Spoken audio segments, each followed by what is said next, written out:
Hello twelfth student, 12th தமிழில் public எக்ஸாமில் நீங்கள் 90 அவுட் ஆஃப் 90 எடுக்கணுமா? இந்த வீடியோ உங்களுக்கான வீடியோ தான். ஃபர்ஸ்ட் டைம் நம்ம சேனல் பார்க்கணும்னா லைக் பண்ணிக்கங்க, சப்ஸ்கிரைப் பண்ணி வச்சுங்க. இந்த வீடியோவை 12th மாணவர்கள் எல்லாருக்கும் ஷேர் பண்ணிவிடுங்க. கண்டிப்பாக ரொம்ப யூஸ்ஃபுல்லாக இருக்கும் பப்ளிக் டைமில். அவங்க வீடியோக்குள்ளே போயிடலாம். ஸோ பார்த்தீங்கன்னா உங்களுக்கு 7:1 7:6 வரைக்கும் மோஸ்ட் இம்பார்ட்டண்டான குருவினா சிறுவினா நெடுவினாவும் சொல்கிறேன். ஸ்லோ லேர்னர்ஸ்க்கு என்னென்ன கொஸ்டின் படிக்கணுன்றதை நான் தெளிவாக சொல்கிறேன். ஓகேங்களா? இப்போ 7:1 எடுத்தீங்கன்னா நெடுவினா பார்த்தீங்கன்னா உங்களுக்கு மொத்தமாக 18 மார்க் கேட்பாங்க மொத்தமாக. ஓகேங்களா? அதில் நீங்கள் 3 நெடுவினா எழுதணும். நம்ம சொல்கிற கொஸ்டினை மட்டும் படிச்சிங்கனாலே நீங்கள் ஷோராக பார்த்தீங்கன்னா 3 நெடுவினாக்கு ஷோராக எழுதிடலாம். ஸோ பார்த்தீங்கன்னா நெடுவினால ஃபர்ஸ்ட் பார்த்தீங்கன்னா ஃபர்ஸ்ட் இயரில் மயிலசினி வேங்கடசாமி ரொம்ப ஒரு இம்பார்ட்டண்டான ஒரு கொஸ்டின். உங்களுக்கு நெடுவினால கேட்கலாம் கூட, உங்களுக்கு சிறுவினால கேட்க அதிக வாய்ப்பு இருக்கு. பாரதியன் கடிதம் ரிப்பீட்டடாக கேட்டு வராங்க. தமிழனின் சீரியல்மை இதுவும் ரிப்பீட்டடாக கேட்டு வராங்க. இது ரெண்டு மட்டும் ஸ்டார் போட்டு ஸ்லோ லேர்னர்ஸ் தமிழ் வீக்கா இருப்பீங்க பார்த்தீங்களா, அவங்க மட்டும் படிச்சுங்க. குருவினால புக் எடுத்து வச்சு மார்க் பண்ணீங்க. நான் குருவினால எதனா இந்த பக்கம் எனக்கு பத்தலை. ஸோ அதனால பார்த்தீங்கன்னா குருவினால 1 2 3 4 இந்த ரெட் கலர் போட்டுக்கிறது பார்த்தீங்கன்னா ரொம்ப இம்பார்ட்டன்ட். உங்களுக்கு குருவினால மொத்தமாக 10 மார்க் கேட்பாங்க. அந்த 10 மார்க் நம்ம சொல்ற குருவினால மட்டும் படிச்சீங்கன்னா நீங்க 10 மார்க் அட்டன் பண்ணிடலாம். சிறுவினால 1 3 மட்டும் படிச்சீங்க. உங்களுக்கு சிறுவினால பார்த்தீங்கன்னா 16 மார்க் கேட்பாங்க. நம்ம சொல்ற சிறுவினால மட்டும் படிச்சீங்கன்னா 16 மார்க் எடுத்துலாம். 7:2 நெடுவினால பார்த்தீங்கன்னா நெடுவினால நெடுநல் வாடை. ஓகேங்களா? ரொம்ப ஒரு இம்பார்ட்டன்டான கொஸ்டின்.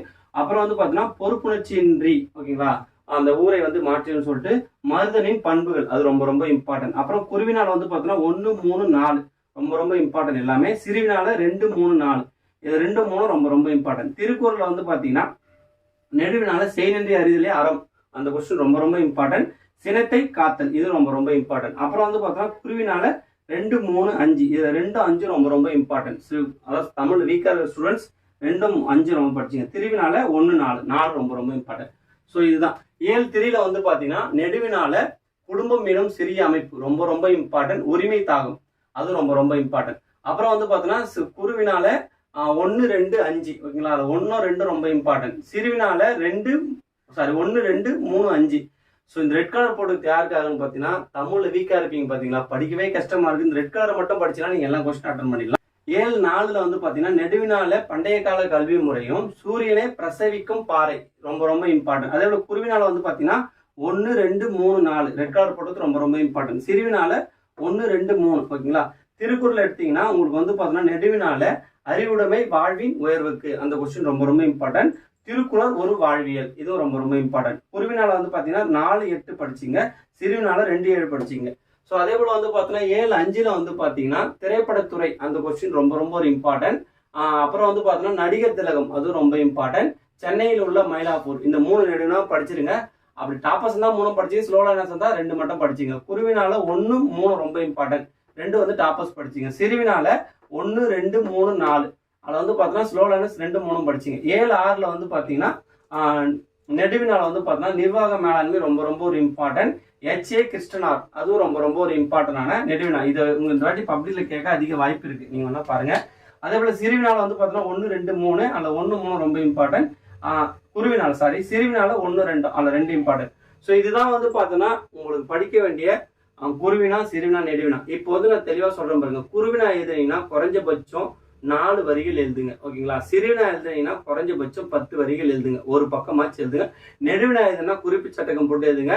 குறைஞ்சபட்சம் 2 பக்கத்துல 2.5 பக்கம் எழுதுனா மட்டும்தான் உங்களுக்கு நெடு 8 மதிப்பெண் கிடைக்கும். ஸோ அதுக்கப்புறம் பார்த்தீங்கன்னா வினா எண் 39 பார்த்தீங்கன்னா நமக்கு அணி இலக்கணம் கேட்பாங்க. மொத்தமா பார்த்தீங்கன்னா நமக்கு 3 நாள் 12 மார்க் எழுதணும். நான் சொல்றத மட்டும் நீங்க படிச்சினாலே 3 நாள் 12 மார்க் நீங்க எடுத்துடலாம்.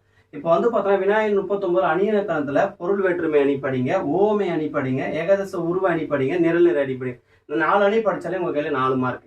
அதுக்கப்புறம் வினா எண் 40 பார்த்தீங்கன்னா நயம்பாராட்டு கேட்பாங்க. அது பார்த்தீங்கன்னா 7 ஃபர்ஸ்ட் 4 படிச்சீங்கனாலே கண்டிப்பா நீங்க எழுதிடலாம். அதுக்கப்புறம் பார்த்தீங்கன்னா 42ல உங்களுக்கு கடிதம் கேட்பாங்க, ஓகேங்களா. கடிதம் கேட்டு தன் விவரப்பட்டியல கேட்பாங்க. அதுக்கப்புறம் அதை உங்களுக்கு படிக்க முடியலன்னா இதை படிச்சுங்க. பழமொழிகளுக்கு வாழ்க்கை நிகழ்வுகளை எழுதுக, அதை கவர் பண்ணீங்கன்னா போதும். அதுக்கப்புறம் பார்த்தீங்கன்னா 43 தமிழாக்கியம் தருக ஃபர்ஸ்ட் 4 7 கருத்து எல்லாத்தையும் படிச்சுங்க. ஸ்டூடெண்ட்ஸ் பார்த்தீங்கன்னா இந்த 7 2 14 மார்க் இந்த இலக்கண குறிப்பு தான் பார்த்தீங்கன்னா அதிகமா மிஸ்டேக் பண்றீங்க. எந்த கொஸ்டின் படிக்கிறது உங்களுக்கு பார்த்தீங்கன்னா கன்ஃபியூஸ்டா இருக்கும்.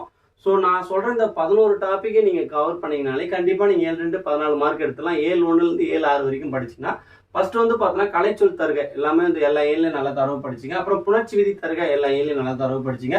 பகுப்பத உறுப்பிலக்கணம் தருக அது எல்லா ஏழையும் படிச்சுன்னா 3 கொஸ்டின் உங்களுக்கு பார்த்தீங்கன்னா ஷுவரா வந்துருமா. அப்புறம் வந்து பார்த்தோன்னா வல்லின மெய்களை இட்டும் நீக்கியும் ஏதுக, அது ரொம்ப ரொம்ப இம்பார்ட்டன்ட். அப்புறம் பேச்சு வழக்கை எழுத்து வழக்காக மாற்றுக, அது ரொம்ப ரொம்ப ஒரு இம்பார்ட்டன்ட். மழங்கொலி சொற்களை ஒரே தொடரில் அமைக்க, அது ரொம்ப ரொம்ப ஒரு இம்பார்ட்டன்ட். அப்புறம் தொடரில் உள்ள பிழைகளை நீக்கி எழுதுக, அது ரொம்ப ரொம்ப இம்பார்ட்டன்ட். மரபு பிழைகளை நீக்கி எழுதுக, அது ரொம்ப ரொம்ப இம்பார்ட்டன்ட். பெயர் சொல்லை தொடருக்கு ஏற்றவாறு மாற்றி எழுதுக, அது ரொம்ப ரொம்ப இம்பார்ட்டன்ட். சொல்லை பிரித்தும் சேர்த்தும் தொடர் அமைக்க, அது ரொம்ப ரொம்ப இம்பார்ட்டன்ட். அப்புறம் வந்து பார்த்தோம்னா பொருள் வேறுபாடு அறிந்து தொடர் அமைக்க. இந்த 11 டாபிக்ஸை நீங்க படிச்சீங்கனாலே கண்டிப்பா அந்த 14 மார்க் அட்டன் பண்ணிடலாம். அதுக்கான பிடிஎஃப் நான் கொடுக்குறேன், ஓகேங்களா. அதுக்கப்புறம் வந்து பாத்தீங்கன்னா உங்களுக்கு மனப்பாட பாடலும் திருக்குறள் நீங்க எழுதினா மட்டும்தான் தமிழை பொறுத்த வரைக்கும் உங்களுக்கு ஃபுல் மார்க்ஸ் கிடைக்கும், ஓகேங்களா. இப்போ மனப்பாட பாடல இதையும் பாடணும் அதையும் பாடலாம் படிக்காதீங்க, எல்லாத்தையுமே படிங்க, திருக்குறள் எல்லாத்தையும் படிங்க. ஸோ இப்படி படிச்சீங்கன்னா மட்டும்தான் நீங்க வந்து பார்த்தோன்னா ஃபுல் மார்க்ஸ் ஸ்கோர் பண்ண முடியும். அதே போல வந்து பார்த்தீங்கன்னா 40க்கு அப்புறம் 41வது கொஸ்டின் வந்து நான் மிஸ்டேக் சொல்லாம விட்டுட்டேன். அதில் வந்து வினாயன் வந்து பார்த்தீங்கன்னா 41ல வந்து பார்த்தீங்கன்னா திணைத்துறை வந்து ரொம்ப ரொம்ப ஒரு இம்பார்ட்டன்ட். இது வந்து படிச்சீங்கன்னா ஃபர்ஸ்ட் நான் 3 இயர்ல படிச்சீங்க வாகை திணை, இது 2 படிச்சாலே நீங்க வந்து பார்த்தீங்கன்னா ஒரு 4 மார்க் எடுத்துடலாம். இந்த வந்து பார்த்தீங்கன்னா இந்த 3 நாள் 12 மார்க்ல வந்து பார்த்தீங்கன்னா அணியிலக்கணம் நல்லா படிச்சீங்க, நயம்பாராட்டல் படிச்சீங்க, அதுக்கப்புறம் வந்து பார்த்தீங்கன்னா இந்த திணைத்துறை படிச்சீங்க. இதை மட்டும் நீங்க கவர் பண்ணாலே தமிழ்ல வந்து நீங்க ஃபுல் மார்க்ஸ் எடுத்துடலாம். இதோட பிடிஎஃப் நான் டிஸ்கிரிப்ஷன் லிங்க்ல வச்சுறேன், நீங்க டவுன்லோட் பண்ணிக்க. மறக்காம சேனலை ஃபாலோ அண்ட் சப்ஸ்கிரைப் பண்ணி வச்சுங்க. இந்த வீடியோ யூஸ்ஃபுல்லாக இருந்தால் உங்கள் ஃப்ரெண்ட்ஸ் எல்லாருக்கும் ஷேர் பண்ணிவிடுங்க. இது சொல்கிறேன் பாருங்க தெளிவாக. இதை நான் எழுத 1.5 மணி நேரம் ஆச்சு. இதை நான் நோட் பண்ணி எழுதி நான் உங்களுக்கு வீடியோ போடுறேன். ஸோ இதே போல் 10த்துக்கும் போடணும் 11த்துக்கும் போடணும் ஆசை தான். ஸோ நீங்கள் கொஞ்சம் மோட்டிவேஷன் பண்ணிங்கன்னா அடுத்தடுத்து நம்ம போட யூஸ்ஃபுல்லாக இருக்கும். தேங்க்யூ.